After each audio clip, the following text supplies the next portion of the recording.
Hello everyone, this is Richard from Modern Healthspan. My wife and I have started taking Berberine again, and today I will go through why we've made this decision. We have taken Berberine before, but found that it gave us constipation, and so we stopped. However, we will give it another try. We will be taking liposomal Berberine, and I will get into the reasons why later. So what is Berberine? It is an alkaloid which in its natural form is an odorless yellow powder, which has a bitter taste. It's found in many plants such as barberry, golden seal, and turmeric, although it is difficult to get sufficient from your diet to have an impact. So why have we decided to start taking Berberine again? Let's have a look at some of my blood markers from my latest test. My fasting glucose and HbA1c are acceptable, though they could be improved, and my total cholesterol is quite high, though is still within range. However, the one that concerns me most is LDL, which is above the reference range. Berberine has been shown to improve both glucose and lipid markers. First, let's have a look at the blood glucose levels. For this, I will look at this review paper, The Effects of Glucose in Patients with Type 2 Diabetes Mellitus, a systematic literature review and meta-analysis, which was published in 2019. Here is the summary graph from 28 clinical trials shown in a forest plot. Some of the studies were split into subsets, which gives a total of 36 results in the graph.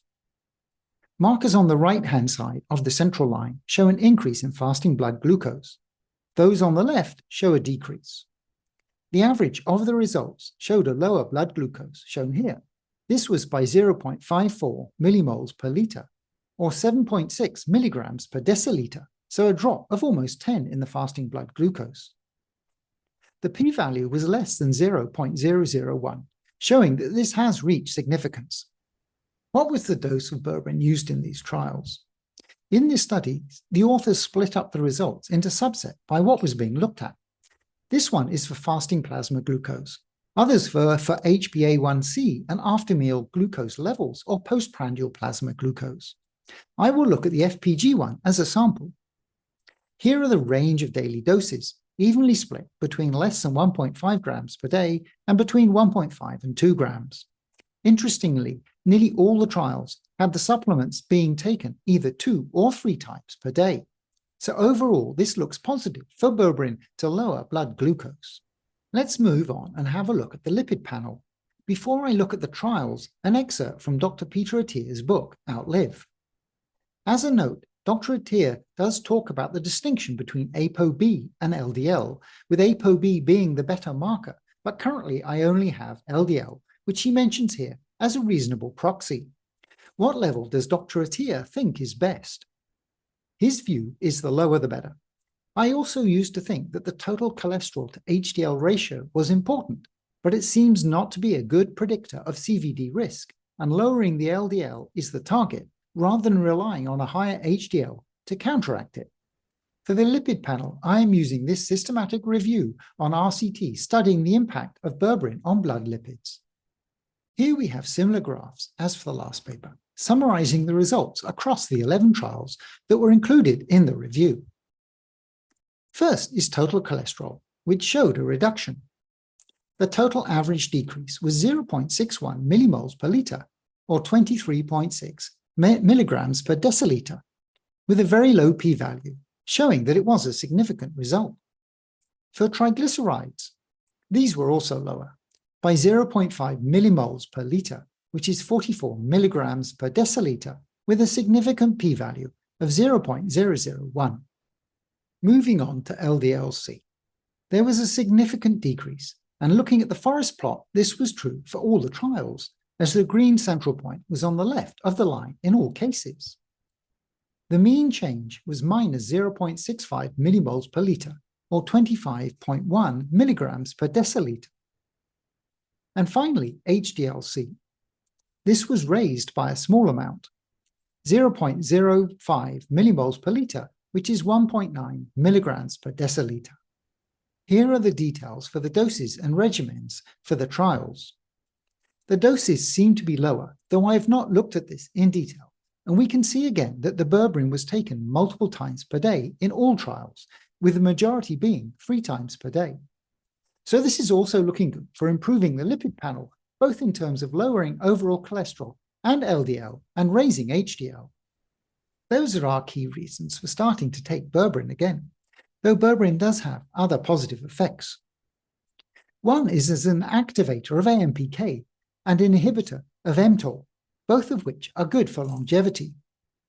It also lowers inflammation by inhibiting NF-kappa B, interleukin-6, interleukin-8, interleukin-1 beta, TNF-alpha, and other markers of inflammation.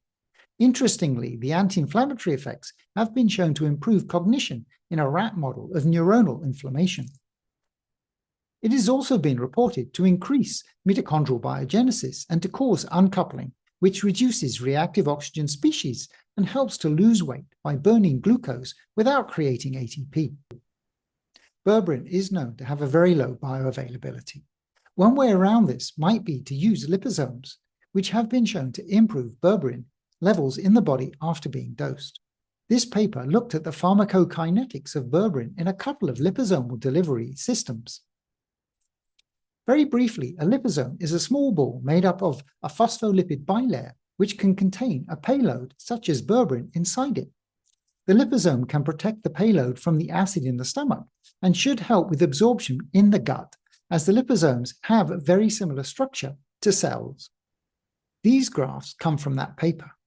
Here we can see that the berberine levels in various tissues at 2, 6, and 24 hours after the administration. Note they did use two different forms of liposomes, which show different characteristics. The levels in liver, spleen, and lung were higher, though in heart it was less so. The berberine was also in the plasma for longer, in this graph being available up to 48 hours after administration. The consensus seems to be that berberine should be taken with meals. This may be because of GI tract effects and also to help with bioavailability. My wife and I are not looking for average health, but are seeking to have optimal. Based on the scientific data that I have just gone through, we are planning to take liposomal berberine from Renew by Science, as this should be more bioavailable. I will take 300 milligrams twice a day. Some of the benefits and side effects of berberine are related to its impact on the microbiome. I am not sure how liposomal form will change this and whether the berberine will be free in the gut, but it may help reduce the constipation issues that I had before. Our berberine has been ordered and we are looking forward to it arriving later this week. We will be updating you on our blood markers a bit later. Thank you for your attention, and I will speak to you all again soon.